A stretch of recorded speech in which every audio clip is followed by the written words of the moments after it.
Përshëndetje shikues të nderuar, kemi nisur një minutazh të dedikuar për shëndetin. Ky është emisioni Enciklopedi Mjekësore, i cili do të vijë çdo muaj tek ju. Do të kemi informacione të shumta për sa i përket shëndetit e natyrisht edhe intervista me mjek të ftuar ku do të flasim për sëmundje të ndryshme. Patjetër në vëmendjen tuaj do të jetë shëndeti. Këshilla të ndryshme dhe hap pas hapi do të mund të zbulojmë së bashku të gjitha ato pikpyetje që shpesh ju vinë në mendje për sëmundje të ndryshme. Ju ftoj të na ndiqni sepse sot do kemi një temë shumë interesante për sa i përket melanomës. Është një sëmundje e cila diagnostikon pothuajse në tërë botën 130.000 persona pikërisht me melanomën. Sëmundja e lëkurës është problematike dhe ka simptomat e veta të cilat ne do t'i shtjellojmë përgjatë intervistës me doktoresh Elmiola Janushaj, dermatologe venerologe. Njëkohësisht dua t'ju them se lëkura është organi më i madh i trupit të njeriut dhe do vëmendjen e vet. Unë ju ftoj të na ndiqni, bashkë do t'jemi për disa minuta në vazhdim. Fakte rreth melanomës. Shkaktari parësor i kancerit të lëkurës është ekspozimi ndaj rrezeve ultravioletës në diell. Sistemi imunitar i dobësuar. Në këtë kategori futen të gjithë pacientët me HIV/AIDS dhe ata që janë nënshtruar një transplanti. Ekspozimi i shpeshtë dhe djegjet e shpeshta të lëkurës nga dielli në fëmijëri mund të shkaktojnë dëmtime të pakthyeshme, të cilat më pas mund të bëhen shkak për shfaqjen e kancerit të lëkurës. Disa nga faktorët individual që ndikojnë në shfaqjen e kancerit të lëkurës janë edhe lëkura e bardhë, personat me sy të blu, jeshil ose të kaltër, flok me ngjyrë të hapur, tendenca për të djegur nga dielli në vend të marrjes së ngjyrës, prezenca e shumë nishaneve. Për më tepër, do të zhvillojmë intervistën në vazhdim. Doktoresh Elmiola, përshëndetje. Përshëndetje. Do ishte vërtet me interes të dinin se cili disa nga pikpyetjet rreth melanomës. Konkretisht e nisim me pyetjen elementare se çfarë është melanoma. Melanoma është kanceri më malign i lëkurës. Është ndër kancerat më agresiv që ndodh në lëkurë. Kjo është arsyeja pse çdo vit dermatologët në të gjithë botën mblidhen dhe sensibilizojnë në muajin maj për kontrollet periodike që duhet të bëjnë njerëzit në lëkurë nëpërmjet ekzaminimit dermatoskopik. Doktoresha, cilët janë shkaktarët e melanomës? Faktor shkak për zhvillimin e melanomës nuk mund të themi, por të themi faktor stimulues apo nxitës. Dhe një ndër këta është ekspozimi ndaj diellit në mënyrë të pambrojtur. Dhe kjo bëhet fjalë ndër vite. Shkaktari më kryesor është predispozicioni gjenetik, që do të thotë njerëzit kanë një predispozit, një mutacion tek gjenet që janë përgjegjës për zhvillimin e melanomës. Diagnostikimi i hershëm natyrisht është shumë i rëndësishëm. Doktoresha, kur një pacient duhet ju drejtohet dhe që mund të dyshojë për melanomën?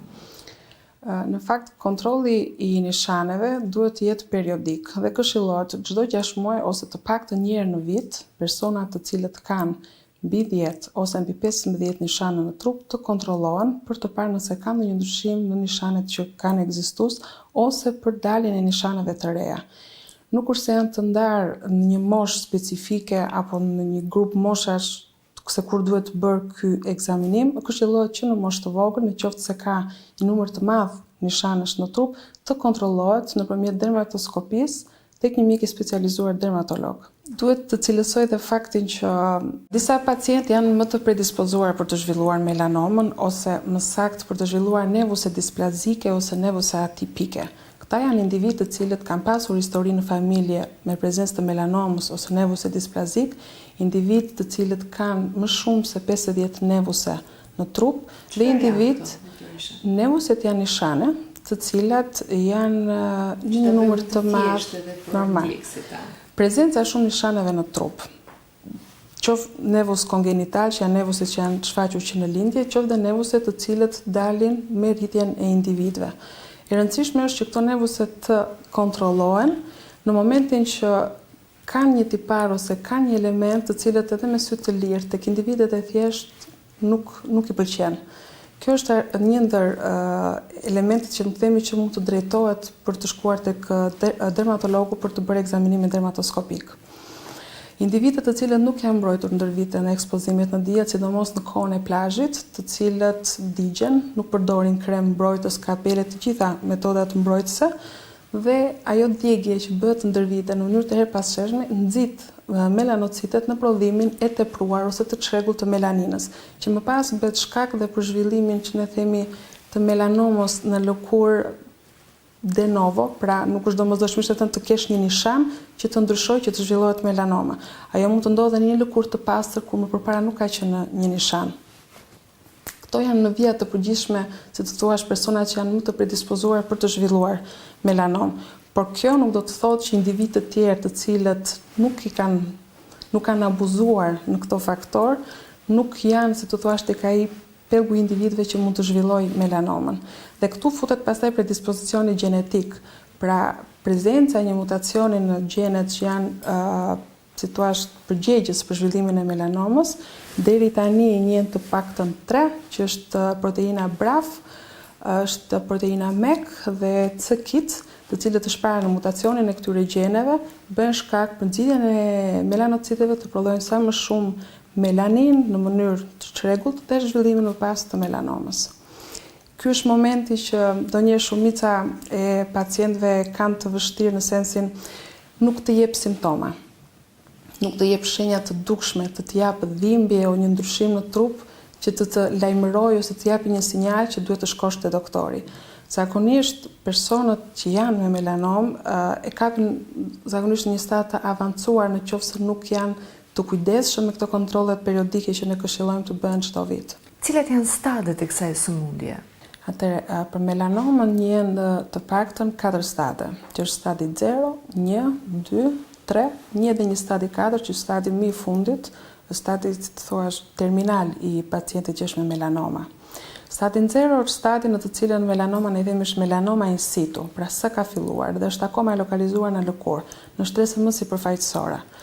Ka raste të tilla që kapin gjithmonë te pacientët që janë shumë të kujdesshëm ndaj ekzaminimeve që bëhen në lëkurë, stadi i cili është më fatlumi nga gjithë stadet e tjera, sepse me heqjen kirurgjikale në kufi të pastër ka një rate që themi ne të mbijetesës shumë të lartë. Praktikisht pas asnjë lloj probleme në vazhdimsi, pavarësisht se kontrollet periodike i ka të pashmangshme të paktën 3 deri në 5 vitet e para tek dermatologu dhe në ekzaminimet që rekomandohen që të bëhen. Stadi i parë dhe i dytë janë dy stade të cilat përveç se vendosjes së diagnozës nëpërmjet biopsisë dhe heqjes kirurgjikale në kufi të shëndosh, është shumë e rëndësishme që të bëhet edhe biopsia e limfonodulit sentinel. Që do të thotë biopsia e limfonodulit që është më afër zonës ku është evidentuar melanoma. Kjo është shumë e rëndësishme sepse kjo përcakton atë që ne themi mikrometastaza ose përhapja e parë që bëhet nëpërmjet rrugëve limfatike. Në qoftë se kjo na del e paprekur, atëherë ka të njëjtën follow-up ose ndikje të pacientit sikurse në stadin 0. Stadet pastaj që janë më problematike janë stadet të mëposhtëm, që stadi 3 dhe të 4, që ka do të thotë që melanoma ka invaduar, do të thotë shfutur goxha thellë në lëkurë. Kjo prekja në thellësitë e lëkurës, sidomos në pjesën dermale ku janë dhe enë të gjakut, bën të mundur edhe metastazimin e saj në organe të tjera në organizëm. Kuptohet që përveç vendosjes së klasës si themi neve të tumorit, limfonodulit N, që bëhet sipas klasifikimit T, N dhe M, është dhe metastazimi që varet gjithmonë me rrugët hematogjene, pra nëpërmjet gjakut. Ky stadifikim është i rëndësishëm dhe nuk bëhet vetëm me një specialitet siç është dermatologu, por gjithmonë bashkëpunimit edhe me onkologun. Në këtë pjesë është shumë e rëndësishme konsultimi me onkologun, jo vetëm për diagnostikimin, por dhe terapitë që duhet ndjekur. Pra nuk është thjesht një heqje kirurgjikale dhe mbaroi gjithçka, është një ndjekje në vazhdimsi ndër vite me ekzaminime dhe me terapi adjuvante, siç është imunoterapia ose kimioterapia, radioterapia. E gjithë kjo procedurë ose ky trajtim vendoset gjithmonë në bashkëpunim me mjekun onkolog. Pra të përcaktohet, si të themi, efektet sa më të pakta anësore dhe benefiti më i madh që mund të ketë pacienti për të rritur mbijetesën sa më shumë. Çfarë duhet të kuptojmë me rregullin A, B, C, D dhe E? Ky është rregulli më i thjeshtë për të bërë si thua një klasifikim të nishanave për melanomën. Që do të thotë, një individ i thjeshtë, pa vajtur për të bërë një vizitë tek dermatologu, duhet të bëjë dhe një kontroll të vetes së tij. Që do të thotë, Në qoftë se shikon një nishan që nuk i pëlqen, gjëja e parë është asimetria. Pra që një nishan të jetë problematik, duhet të jetë dhe asimetrik. Një nishan që është i rregullt me konture të rregullta nuk përbën problem. Që kështu elementi i parë është asimetria. Elementi i dytë B është border, që nga anglisht janë në shqip, janë kufit. Pra sa të rregullt janë këto kufi për cilët ne po flasim. Një kufi sikur në një plan ose në dy akse të ndajnë në një nishan, sikur një nga akset mos të jetë, si të thuash, ngjashëm me akset e tjera, kjo na përbën një problem si nishan. Pra e fusim te kategoria e një nevusi displasik ose atipik, pra jo të mirë. Do ta kemi shumë në vëmendje. Shumë në vëmendje, pikërisht. E treta është C-ja që është kolori ose ngjyra. Normalisht një nevus benin ka të ngjyrën kafe, mund të ketë ndonjë tek të ngjyrën e errët, por është uniforme. Në momentin që ne shikojmë një nishan i cili ka më shumë se 2 ngjyra, pra ka kafe të zezë, të kuqe, vjet një sezon gri në blu, atëherë duhet të shqetësohemi edhe për këtë gjë, sepse është një nishan që s'është normal. Së katërti është D-ja që është diametri. Kjo ka të bëjë shumë madhësia e një nishani. Që do të thotë, një nishan që ka për masa më shumë se 6 mm është një nishan që duhet të na shqetësoj. Po gjithmonë duke parë edhe gjithë ato elemente që thamë më sipër, A, B dhe C. Pse e them këtë? Sepse ka nishane kongenitale që janë nishanet ose nevuset që kanë që të lindur dhe mund të jenë në përmasa të mëdha. Mund të jenë më shumë se 6 mm. Kjo nuk do të thotë që ky është një nishan problematik, sepse ka shumë elemente të tjerë, prandaj këshillohet gjithmonë momentin që vetë shikon diçka që s'të pëlqen, të bësh një kontroll tek një mjek i specializuar dermatolog për këtë nishan, për të ndarë elementet në atipik dhe që janë benign apo tipik. Pika e fundit është dhe E-ja që është evolucioni, që do të thotë ecuria e këtij nishani në kohë. Një nishan që rritet, një nishan që ndryshon formë, ndryshon ngjyrë, një nishan që ulçerohet gjakose, pra që bëhet plag, është një nishan problematik, pra ka diçka që nuk shkon. Ky është momenti që është, të them, etapa e fundit, janë bërë shumë ndryshime në nishan që duhet bërë një kontroll. Edhe një nishan që mund të jetë normal dhe është ngacmuar. Ky ngacmim mund të çojë në ndryshim të ngjyrës, në ndryshim të formës, në shumë problematika të tjera. Prandaj këto nuk duhet të neglizhohen dhe duhet menjëherë që të kontrollohen tek mjeku dermatolog. Këtë e them sepse shpesh melanoma nuk ka një kohë të caktuar të zhvillimit të saj, pra mund të ketë një dekurs nga 6 javë, mund të shkojë edhe me muaj, edhe me vite. Prandaj është shumë e rëndësishme që një nishan nuk na pëlqen në trup të kontrollohet te dermatologu. Çdo vit nuk besoj se është, se thua shpesh, të bësh të paktën një herë në vit të bësh një kontroll për nishanet për trupin, sepse nishanet dalin gjithë jetën tonë. Po trajtimi efikas, cili është? Trajtimi më i mirë i melanomës në të gjitha stadiet që ajo mund të kapet është kirurgjia. Kirurgjia që thuhet kirurgjia e gjerë ose kirurgjia në kufi të shëndosh. Kjo gjithmonë bëhet me një kirurg, gjithmonë pasi është vendosur diagnoza nëpërmjet biopsisë. Pse e them këtë? Sepse në varësi të thellësisë që ka melanoma në lëkurë, përcaktojnë dhe kufit deri sa do të pastrohet, të themi, lëkura nga melanoma. Kjo është shumë e rëndësishme sepse më përpara të paktën studimet më përpara kanë treguar që një heqje jo siç duhet kirurgjikale mund të bëhet shkak për një rekurencë, mund të bëhet shkak për një zhvillim të mëtejshëm, mund të bëhet shkak dhe për një metastazim të melanomës.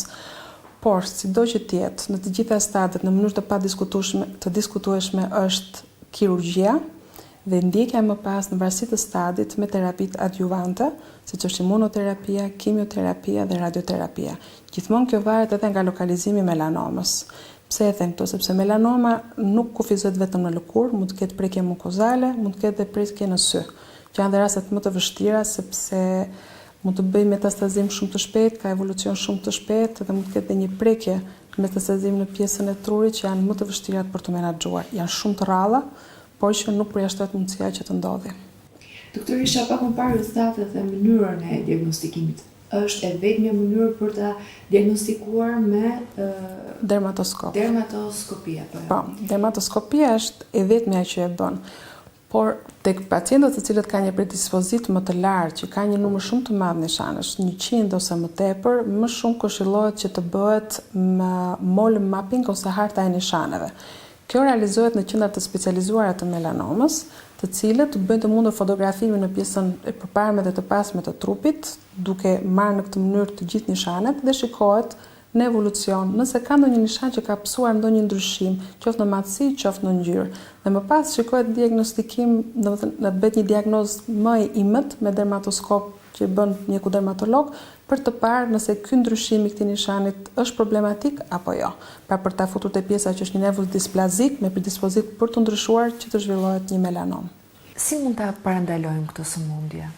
Melanomën për ta parandaluar nuk ekzistojnë as tableta, as ndonjë krem i veçantë që të zëmbrojë lëkurën apo një vaksinë që mund të mbrojë lëkurën për mos të zhvilluar melanomën. Përveç predispozitit gjenetik që ne folëm, ajo që mund të bëjë për ta parandaluar që të zhvillohet është përveç mbrojtjes nga dielli, që është kushti domosdoshëm, që do të thotë përdorimi i kremit të diellit në zonat e ekspozuara gjatë gjithë vitit, përdorimi i kapeleve, i syzeve, madje edhe i bluzave që janë me filtr mbrojtës në sezonin e plazhit, sidomos tek lëkurat që janë shumë të qarta dhe që djegjen e lëkurës e kanë shumë të shpejtë, është kontrolli periodik i nishaneve. Pra, siç bëhet check-upi i trupit çdo 6 muaj, siç bëhet për organizmin në përgjithësi, këshillohet të bëhet kontrolli i lëkurës, dhe pikërisht për nishanet. Se ne po flasim për melanomë që është kanceri më malign, por në lëkurë mund të ndalen dhe karcinoma të tjera të lëkurës, që janë po aq problematike nëse nuk kapen dhe trajtohen në kohë. Kështu këshilla ime më e madhe është kontrolli të paktën një herë në vit të dermatologu me ekzaminimin dermatoskopik të nishaneve. Doktoresha, në përmbyllje të kësaj interviste, do dëshiroja të jepnit një mesazh sensibilizues të gjithë të shikuesve të emisionit Enciklopedi Mjekësore. Kanceri i lëkurës melanoma është kanceri më agresiv. Ajo nuk pyet as për moshë, as për gjini, nuk ka shenja që të paralajmëroj. Kjo është arsyeja që pse këshillohet kontrolli periodik i nishaneve për ta parandaluar dhe për ta trajtuar në kohë. Faleminderit. Të gjithë dëshirojmë të kemi një lëkurë të bukur dhe të shëndetshme, e kryesisht në sezonin e verës. Por celuliti shpeshherë është një problem. Por çfarë është celuliti? Celuliti është një gjendje shumë e zakonshme e padëmshme e lëkurës që shkakton gropa në kofsh, ije e në pjesë të ndryshme të trupit. Gjendja është më përhapur tek gratë. Shumë njerëz përpiqen me sukses të përmirësojnë pamjen e lëkurës së tyre përmes humbjes së peshës, stërvitjes, masazhit dhe kremrave të tregtuara si një zgjidhje për celulitin. Opsionet e trajtimit të provuara nga mjekësia janë gjithashtu të disponueshme, megjithse rezultatet nuk janë të menjëhershme ose afatgjata. Celuliti ka të bëjë detyrimisht me peshën. Megjithse formimi i celulitit varet nga dieta dhe stili i jetesës, pjesa më e madhe e tij është formuar nga toksina dhe yndyrna të formuara në trup, që mund të prekin gratë të çfarëdo lloji përmase, peshe dhe strukture trupore. Faktorë që kontribojnë në formimin e celulitit janë trashëgimia, përndryshe nga tiparet të tjera të trashëgueshme, si forca apo thinjet e flokëve dhe fortësia e thonjve, shumë gjëra janë të mundura në luftën kundër celulitit. Marrja pa mjaftueshme e ujit. Uji ndihmon në sistemin e eliminimit të mbeturinave duke nxjerrë jashtë toksinat nga trupi. Këshillohet mundësisht të merren 6 deri në 8 gota ujë në ditë. Konsumi 3 litra ujë në ditë është optimale. Dieta, zakonet e dëmshme të ngrënies, alkooli, kafeina, ushqimet pikante ndihmojnë në formimin e celulitit sepse toksinat që ato prodhojnë mbeten në indin dhjamor. Të ngrënit pak, konsumi i alkoolit, kafeinës dhe ushqimeve pikante ndikojnë në formimin e celulitit sepse helmi që ato prodhojnë ngel në qeliza. Dieta nuk lufton celulitin, përkundrazi e rrit mundësinë sepse trupi është i etur për ushqime dhe duke kërkuar kompensim ndikon në formimin e celulitit. Ky lloj shëndeti bllokon arteriet dhe ngecet midis indeve duke parandaluar eliminimin e substancave të papërdorshme dhe helmeve. Kjo sipas dietologes Anila Kalleshi. Pirja e duhanit nuk është e dëmshme vetëm për lëkurën dhe mushkëritë, por gjithashtu ngushton kapilarët e gjakut dhe dëmton indin lidhor duke shkaktuar fryrjen karakteristike të celulitit. Dobëson lëkurën për shkak të ngushtimit të kapilarëve. Ai dëmton shumë indet lidhore që shkaktojnë efekte grupsimi dhe celulit. Tensioni dhe stresi bëjnë që muskujt dhe indi lidhor që i mbulon ato të trashen. Nga ana tjetër, tensioni bllokon qelizat duke dëmtuar eliminimin e mbeturinave dhe pastrimin e trupit. Marrja e medikamenteve mund të dëmtojë proceset natyrale të organizmit të njeriut. Barnat për dobësim, sedativët dhe diuretikët mund të çojnë të gjitha në krijimin e celulitit. Kontraceptivët oral që rrisin nivelin e estrogjeneve në gjak shkaktojnë zmadhimin e qelizave yndyrore, të cilat çojnë në mbajtjen e ujit në organizëm. Mbajtja e ujit në organizëm pengon trupin të eliminojë toksinat dhe krijon celulitin. Mungesa e ushtrimeve dhe jeta sedentare. Ushtrimet ulin rreziqet e shëndetit dhe ndihmojnë në luftën kundër celulitit. Ato përmirësojnë tonit e muskujve, qarkullimin dhe mirëqenien në tërësi, duke ndihmuar në thyrjen e blloqeve të indeve dhe purifikimin e trupit. Do t'japim një nga mënyrat të cilat ju ndihmojnë për eliminimin ose përmirësimin e lëkurës tuaj, duke e tonifikuar dhe në një farë mënyre duke larguar pak celulitin. LPG-a është lipomasazhi i trupit, është metoda më e shpejtë e rritjes së elasticitetit të lëkurës. Rezultatet që jep LPG-a janë të dukshëm sepse fillon duke bërë lëkurën më të butë dhe më elastike. LPG masazh bën të mundur reduktimin e celulitit, që mund të shfaqet pa marrë parasysh moshën dhe peshën. Qëllimi kryesor i LPG-s është zvogolimi i vëllimit të indeve kryesisht në kofsh, shkra, shpatull, shpinë, vithe e të tjerë. I gjithë trupi mund të trajtohet me LPG-n, por kryesisht mund të përqendrohemi te zonat e lokalizuara. Kjo pajisje është e kombinuar me 3 lëvizje, në formë tete, kurriz peshku dhe me onde.